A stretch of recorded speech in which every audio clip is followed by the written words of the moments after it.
Шағын кітап әлемдік бестселлер, авторы Кен Моги. Жапондық икигай түсінігі таңертең не үшін ояну керектігінің мағынасын жеткізеді. Бұл кітапты оқығаннан кейін сен өзіңнің ісіңді тауып кетпесең де, өз ісіңді табуға үлкен бір қадам жасайсың. Икигай деген не? Икигай жапондық сөз, мағынасы өмірдің мәні мен мағынасы дегенді білдіреді. Ики өмір сүру, гай себеп деп аударылады. Жапон тілінде икигай сөзі жиі қолданылады. Ол күнделікті істерге, үлкен мақсаттар мен жетістіктерге қатысты қолданыла береді. Бұл сөздің кең тарап кеткені соншалық адамдар оның ерекше мағынасын түсінбестен күнделікті қолдана береді. Икигайға жету үшін үлкен кәсіби жетістіктерге жетудің қажеті жоқ. Кітапта мысал ретінде Дзиро Оно есімді суши мейрамханасының басшысы келтіріледі. Оның мейрамханасына 2014 жылы ақш президенті Барак Обаманың өзі келіп тамақтанған. Кітап жазылған сәтте Дзиро Оно 91 жаста еді, және ол әлемдегі ең қарт шеф-повар. Оның мейрамханасы Мишлен жұлдызының 3-еуіне ие болған екен. Ол сушиді әзірлеудің ерекше процедурасын ойлап шығарған. Ол сушиді ерекше махаббатпен жасайтын.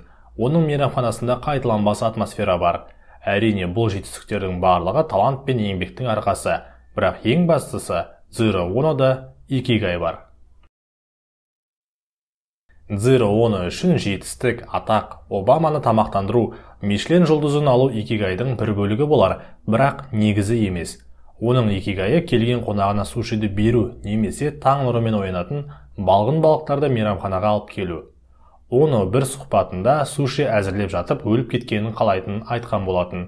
Суши әзірлеу өте қиын әрі іш пыстырарлық процесс. Сондықтан икигай ұсақ-түйектердің арасында жасырылып тұрады.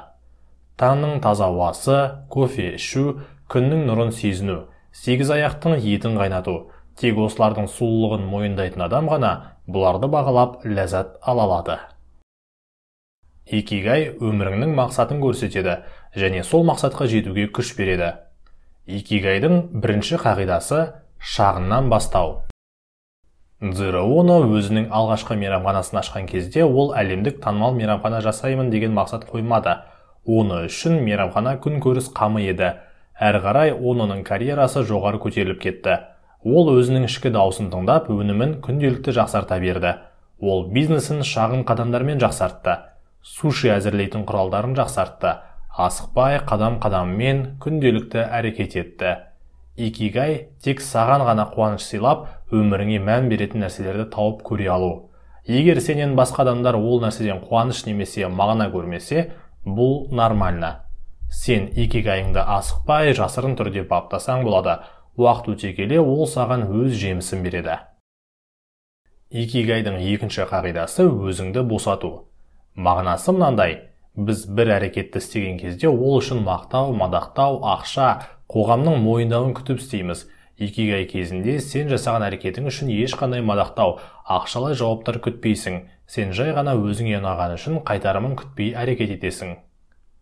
Буддизмде бұны дзен буддизм дейді, яғни ешкімнен ештеңені күтпей, өзіңнен босап шығу. Өзімізден босату арқылы біз сезімдерден ләззат алу әлеміне жол ашамыз. Бұл жерде бастысы сен емес, бастысы жұмыс. Бұл күйге жету үшін сен өзіңнің эгоңнан босап шығуың керек. Икигайдың үшінші қағидасы үйлесімділік және тұрақтылық. Жапон мәдениетінде икигай қоршаған ортамен үйлесімді, қоғамдағы адамдармен үйлесімді болу керек. Олай болмаса тұрақтылық та болмайды. Жапондықтар табиғатпен етене байланыста болғанды ұнатады. Олар тауға саяхаттар жасайды, ашық аспан астында суға шомылады. Жапония тұрақтылықтың елі.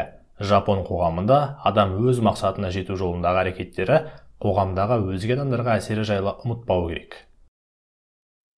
Жапондықтарда мақсатқа бірден жете салу деген түсінік жоқ. Олар әрқайсысы өз жолы мен мақсаттарына асықпай жетеді. Сондықтан да Жапонияда бір нәрсе пайда болса, ол ұзақ уақыт жұмыс істейтін болады. Жапонияда отбасылық бизнес жай ғана бизнес емес, оның тарихи мәні бар. Көптеген бизнес түрлері ғасырлар бойы жалғасып, қазір әлемдік брендке айналуының себебі осы үйлесімділік пен тұрақтылықтың арқасында. Қазір біз білетін жапондық Toyota, Mitsubishi, Nissan, Honda, Panasonic сияқты брендтер осы икигайдың қағидаларын ұстанудың арқасында бүгінгі күнге дейін аман-есен жетті десем қателеспеймін. Егер біз басқа адамдардың еңбегін бағалауды үйренбесек, біздің икигайымызда тұрақтылық болмайды. Жапон мәдениетінде қарапайым нәрсе болып көрінген нәрселер үлкен мағынаға ие. Жапон мәдениеті көптеген қарапайым оңай істерді соңына дейін апарудың нәтижесінде дамып келе жатыр. Жапонияда сейсмологиялық жағдай қиын. Аралдық елде үнемі жер сілкіністері болып тұрады. Сонымен қатар жанартау атқылаулары болады. Бірінші және екінші дүниежүзілік соғыстарда ойсырата жеңіліс тапқан ел. Бүгінде әлемнің алпауыт державасына айналып отыр. Құпия осы икигайда жатыр. Елдегі әр азаматтың өз икигайы бар. Әркім өз орнында сүйікті ісімен айналысуда. Икигайдың 4-ші қағидасы ұсақ түйектерге қуану. Жапондықтардың көпшілігі таңертең тәттілер жеп, көк шай мен кофе ішеді. Тайсо радиосынан шыққан таң жаттығу әуенінің ырғағымен күндерін бастайды. Жұмыстарында іштері пысатын жапондықтардың негізгі жұмыстарынан бөлек бірнеше хоббилері бар. Жапондықтар алдына бір тапсырма қойып, оны орындап, соңына дейін апарады және осы іс оларға ләззат береді. Олар ұсақ түйек нәрселерге қуана алады. Өз қолыңмен көкөніс пен жеміс-жидектерді өндіру сияқты қарапайым істерден жапондықтар ләззат алып, жеміс-жидектер дәндегенде қатты қуанады екен. Икигайдың 5-ші қағидасы қазір осы жерде болу. Орысшасы быть здесь и сейчас. Мұны батыс әдебиеттерінде саналы өмір сүру, орысшасы осознанность деп атайды. Яғни іс жасап жатқан кезде басқа еш нәрсені ойламай, еш нәрсеге алаңдамай қазір осы жерде болып, сол сәтті сезіне білу. Ол кезде сен болып жатқан жағдайларға баға бермейсің. Қазір осы жерде болу қағидасы өзіңді босату қағидасымен тығыз байланысты. Қазір осы жерде болып жағдайдан ләззат алуды тамақ жеу процесінен байқай аламыз. Мысалы, сен дәмді тамақты жеген кезде оның иісін, дәмін, түрін сезесің. Одан ләззат аласың. Сен басқа еш нәрсені ойламайсың. Өз икигайыңмен жүрген кезде де дәл сондай сезімдерді бастан кешу керексің.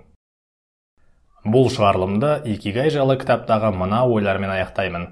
Ғаламат мақсатқа апармайтын әртүрлі ұсақ түйек нәрселер өмірімізде үйлесімдік тапқан кезде біздің өмірімізде икигай пайда болады.